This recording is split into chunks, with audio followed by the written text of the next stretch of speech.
Hey there, Benjamin from Lean Strong Fitness and Wellness.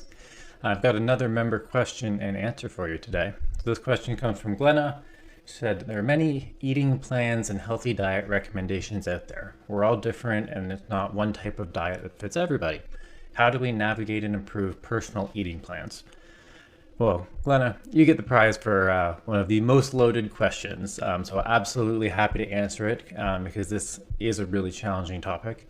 Full transparency, even after 14, 15 years in the fitness industry now, I still get caught up in like, oh, is that as good as it sounds? And like, what about this? And what about that? So I'll do my best to tackle this one, but I might need a few different videos to do it all justice. So instead of saying like, you've got to do keto or you've got to do intermittent fasting or you should do whatever diet or healthy eating plan is out there, I think it's much more valuable if you can understand the principles that support what makes different plans effective. So first of all, from a principle standpoint, whenever there's some sort of plan being marketed, especially when it's like a catchy clickbait headline on an article or magazine, I'm looking for like, what are the components of that diet or that nutritional approach that overlap with other well-researched things out there. So for instance, if it, from a fat loss perspective, and to be clear, this is not about fat loss at all. It's about how do you navigate it for your specific goals, whether it's lose fat, build muscle, don't change your weight, just feel better, just have more confidence, whatever. I'm always looking for the commonalities, and almost every good nutritional approach has a few different things in common. First, it's a reasonable amount of calories, and they have a strategy for managing them in an appropriate way. So an example of this is intermittent fasting is essentially just eating during a smaller part of the day. So a lot of people do like noon till 8 p.m. or 11 to 7. Intermittent fasting helps you manage your calories because you just eat one less meal a day. The easiest strategy to reduce your calories is don't eat. Although obviously that doesn't work long term, but intermittent fasting does this well by just reducing a meal per day or potentially reducing a day per week of eating. So priority number one is, does it manage calories in a realistic way? So for instance, if there was a diet out there that required you to like pour half a liter of olive oil on everything you eat, that would probably be in violation of that because olive oil, although very good for you with lots of good things in it, it's a lot of calories. Second principle is all good nutrition plans encourage a good amount of protein. And I want to be clear, I'm not like raw bodybuilder. Everyone needs to eat 1,000,000 grams of protein a day.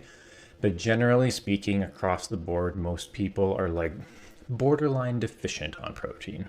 Now, that may or may not apply to you, but I'd encourage you, if you're not sure, I would actually track your food for a few days to see how many grams of protein are you actually getting. Precision Nutrition, got to give credit where credit's due, did a really good job of this, where they said, basically people 160 pounds and less should be eating about 3 to 4 palm-sized servings. So that would be like a palm if you had no fingers. And this works well because most people's hands are proportionate to their body size.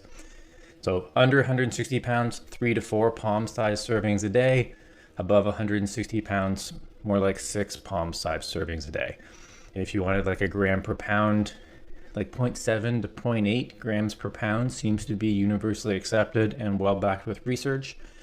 But we see a lot of people who breakfast, there's no protein. Lunch is maybe a tiny bit of protein with like a couple eggs in a salad or sliced meat in a sandwich, and then dinner's where they get their protein. If you can increase your protein, you will feel a lot less hungry. You will snack a lot less. Generally, snacks are not super great for you because they're so delicious. Or at least the foods we choose and like to snack on. So by increasing that protein, it helps make you feel fuller. It helps you build muscle. It helps you lose fat. It helps improve your energy. It's not like we want to be Arnold Schwarzenegger, so we want protein. It'll actually make everything else easier. So pillar number 3 is lots of vitamins and minerals. Generally speaking, this is typically found in the form of fruits and veggies. Fibrous veggies in particular, such as like broccoli, spinach, collard greens, kale, that type of stuff. Things that have fiber in them, hence fibrous. Any good nutrition plan out there is going to recommend a lot of veggies. And this is, again, similar to protein, something that we typically just don't get enough of. And this is actually one of the things that I think Canada's Food Guide with the revisions actually did well. There's a lot of things in there where it's still a decade behind the times. But when you look at Canada's Food Guide, they have half the plate as veggies. That is also my recommendation. Doesn't have to be all the same vegetable. Like, you don't need to eat 2 whole cucumbers at every meal, but I guess you could. But like roughly half of a dinner plate should be vegetables. It's got vitamins, it's got minerals, it's got fiber. It makes everything better because it's not just about calories and it's not just about quality. It's about how do you balance both. And then fourth pillar of a good nutrition plan is that it needs to be sustainable. So I am all for doing short-term sprints to get to a goal. But what I think a lot of these challenges get wrong is they really emphasize day like 1 through 30 or however long the diet or approach is going to go. I want to know, what are you going to do on day 31? Because you don't want to just run a race and then lie down and do nothing, so to speak. You want to like run a race and then continue at a regular walking pace. And that's how you really integrate that into your life. Because oftentimes if you're picking something that isn't sustainable long term, you end up like making a lot of progress, feeling really good, and then just like being mentally fried from doing it too much. It's just, it's like if you have to put in 60 or 70 hour work weeks at work, you can probably handle that if it's like end of a period and it's crunch time and you've got to get that project done and it's like going to move mountains and really fulfill you with accomplishment. But like you probably can't do that for too long without having some sort of like adverse mental and physical side effects. So again, first is it needs to manage calories in an appropriate way. Second thing, lots of protein. Third thing, lots of veggies. Fourth thing, make sure it's sustainable. So when I'm looking at plans or working with clients about how do we fit these changes into your life, it's not necessarily a checklist of does it have these things, but I am thinking like how does this fit? So for instance, if something is extremely sustainable but it's not necessarily perfect in the other ways, it's probably still a really good starting point, because there is an element to you got to start doing the thing to get some wins under your belt and get a little bit more information so you can get momentum and make the next change. Once you've got one that's working for you, how do you identify weaknesses and continue to make improvements? And admittedly, this can be a really challenging thing. There is a lot of nutrition advice out there. A lot of it, in my opinion, is not the best advice. I've heard things range from like the banana diet, where you eat nothing but bananas for 30 days. I know the carnivore diet's relatively popular now. There's keto, there's South Beach, there's Atkins, which is basically old keto. There's intermittent fasting, there's Mediterranean, and I'm probably not even remembering half of the ones I've learned. So when I'm looking at how can I help a client improve the nutrition, the first thing I'm looking at is, does it fit your goals? So for instance, if you're looking to put on muscle and you're looking to get stronger, you need to, generally speaking, be eating a little bit more calories than you're burning, because you want those extra calories to go to fueling and repairing your body. Conversely, if you're looking to lose fat, you need to be eating a little bit less calories than you're burning. And there's some rough ways you can figure this out. But generally speaking, depending how active you are, your maintenance calories will be between like 12 and 15 times your body weight in pounds. And so anything above that is building, and anything below that is fat loss, and anything in that range is, give or take, your weight stays about the same. So step one is looking at the goals. What are the things you want to accomplish? And I don't think there's any right or wrong goals. I don't believe anyone should have to necessarily build muscle or have to necessarily lose fat or have to necessarily lose energy. We're all adults and we can pick our own journey, but you do want to make sure the things you're doing are taking you in the right direction. And it doesn't always seem that obvious. Like if you're going to hire a contractor to build a house and they're supposed to be installing drywall, but you see them running electrical, it's very easy to be like, that piece of wire is not drywall. But when you're looking at a nutrition plan, it can be a little bit more complex in terms of like, how does this fit my goals? But first is really getting clear on what are my goals and what do I need to do to best support those. The second thing I look at is, does it fit your personal value structure? So whether you're vegetarian, vegan, you have certain foods you don't want to eat, gluten intolerance, you prefer locally sourced. To me, those are all part of your value structure. And it's important from a sustainability perspective to make sure that the things you're doing align with your values. Otherwise, you're probably not going to do it long term. And then the third thing I'm looking at is it actually working? So this is kind of the crux of the question of how do we troubleshoot when it's working or not working? And I'm a big believer in everything works, but nothing works forever. So it's not something where there's necessarily going to be the perfect way you can eat for the rest of your life, because your activity levels are going to change based on seasonality or, life changes. Like for instance, in the spring and summer and fall, actually people tend to do a lot more walking versus in the winter, they tend to do a lot less walking. So that's something where you might need to adjust your nutrition in the winter because you're a little bit more sedentary. I'm also a big fan of eating vegetables and fruits that are in season. And generally speaking, in Canada, the vegetables that are in season, so to speak, are more like root vegetables like turnip and potatoes and whatnot, which tend to be more of a carbohydrate rather than like a fibrous veggie. So there is some seasonality to that as well. But point being, your nutrition approach is going to need to ebb and flow with your life. So when I'm really thinking, is it working? I'm looking at like how much flexibility is there within it, which is why I'm in stark opposition to a strict meal plan. I think that can work really well for some people. Typically those people are like about to step on a bodybuilding stage and they will do anything to make sure that they eat those foods. But for people like you and me, we need some flexibility. I don't do a ton of cooking in my house, so I'm not going to come home and be like, oh, that's not the meal I intended. But having some flexibility built in, it's just easier to like go with the flow without it really being an obstacle. And above all else, most people's biggest challenge when it comes to nutrition is how do I take what I know I need to do in my life and fit them harmoniously together. So when it comes to evaluating, is your nutrition plan working? First is making sure you have some sort of metric for success. So if you're looking to lose fat, you should be doing some sort of measurement to know if that's your goal, whether you're looking at body weight, which isn't necessarily perfectly accurate. Waist circumference is a really good indicator, whether it's just how your clothes fit or whether your belt's down another loop. I don't think it really matters that much what you measure, but you should be measuring something. Otherwise, you just don't actually know if it's working or not.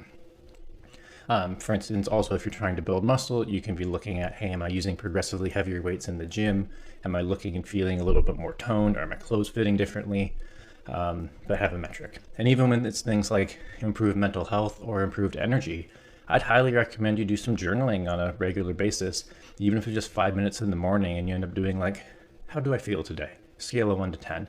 Because then you'll start to have periods of reflection where you can then start to be like, oh, right, I am feeling good. This is actually working. Because oftentimes it's actually working better than we think, but we bail a little bit too early and don't get all the results.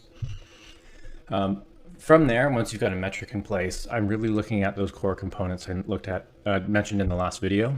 First one being, am I getting enough protein? Protein is just like undervalued in my opinion. If you want to lose fat, you actually need to increase your protein so that when you're losing weight, you're not pulling that weight from your muscles and breaking down muscle tissue, which is like muscle's hard to build. We want to keep it. And if you're looking to build muscle, you need protein to replenish those muscle stores as you do work out and need to build muscles, because your muscles are literally built out of amino acids, which are other animals' muscles or other protein sources. So I'm looking at, are you getting enough protein? I'm also looking at, are you getting enough vegetables? Vegetables are awesome for keeping you feel nice and full with lots of energy and not craving snacks, but also they give you tons of vitamins and minerals and nutrients and all the like hard to measure things that are really critical for us to just stay healthy and live a long, happy life. From there, I'm looking at what are the actual obstacles that are getting in the way. So for example, for myself included, but for a lot of other people, one of the biggest obstacles for feeling like on track, so to speak, with your nutrition plan is snacking at night. I've had a pretty good breakfast. I packed my lunch for work. I had a great dinner with lots of veggies and protein, and then I smashed a bag of Miss Vicky's salt and vinegar chips before I went to bed. So it's how is it fitting with your life, and how do we turn that into a habit? So I've published a few different blogs on how habits work and how to make good ones and break bad ones, so to speak. But if you can turn your nutrition into habit, it makes everything easier. And the quick and dirty on habits is they become automatic. They actually, like how your brain is wired, changes a little bit. So the best example that I like is you can wake up in the middle of the night and need to pee. The room can be basically pitch black. You can like stagger into the bathroom, eyes closed, smack the light switch turns on. So the habit there is, the cue is you woke up and needed to pee. The routine is you turn on the light switch. The reward is you can now see. And that's how habits work: cue, routine, reward. So if you're starting a nutrition plan or looking to make a change, it's really hard. You're at a state of motivation or change called conscious incompetence, which is you are aware that you are not good at it. And it's an extremely uncomfortable place to be. A habit is unconscious competence. You're so good at it, you don't even realize you're doing it. How do we make nutrition as easy as brushing your teeth or hitting the light switch in the middle of the night to use the bathroom? And when I'm looking at, is this plan working? I'm looking at, how do we set habits? So instead of being like, I'm going to drink more water, which is a key part of any nutritional plan, we need to figure out what's a habit. So how do we stack it with something else? It could be like, when I wake up in the morning, I drink a glass of water before I make coffee. It could be, I'm going to have a glass of water instead of a soda or alcohol. But we're trying to think, how do we make it as easy as possible to like swap those two things or change our routines? Because if your nutrition plan becomes habit, it becomes really, really easy. And when the majority of it is easy, let's say there's 10 elements in your nutrition plan, just for argument's sake, but one of them isn't working, now you only have to focus on that one thing, because the other 9 are habits. Versus if all 10 things feel difficult and it's always like, oh, I'm trying to do this, but it's hard, and I can't do this, but it's challenging. Doing one thing better works really, really well.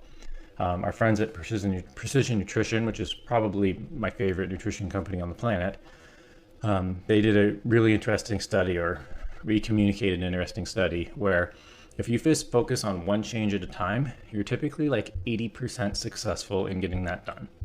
If you do 2 things at a time, you now drop to a 50% success rate. And if you're looking at doing 3 things at a time, you're dropping to like a 13 or 30% success rate. I can't remember the exact number.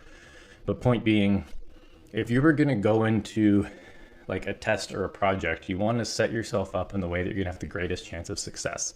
The greatest chance of success, based on all the research out there, is do one thing really, really well.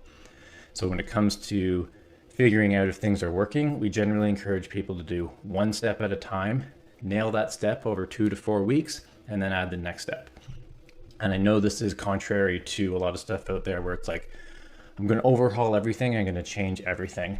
That feels really fancy, and it feels awesome to engage in something that's going to help you improve your quality of life, but it is actually shown to be slower. Even though you feel like you're moving quicker, if you zoom out over the course of a year, you actually have less good results over that year. Versus if you just did one better nutrition habit every single month, over the course of the year, you've got 12 things that are now automatic and easy.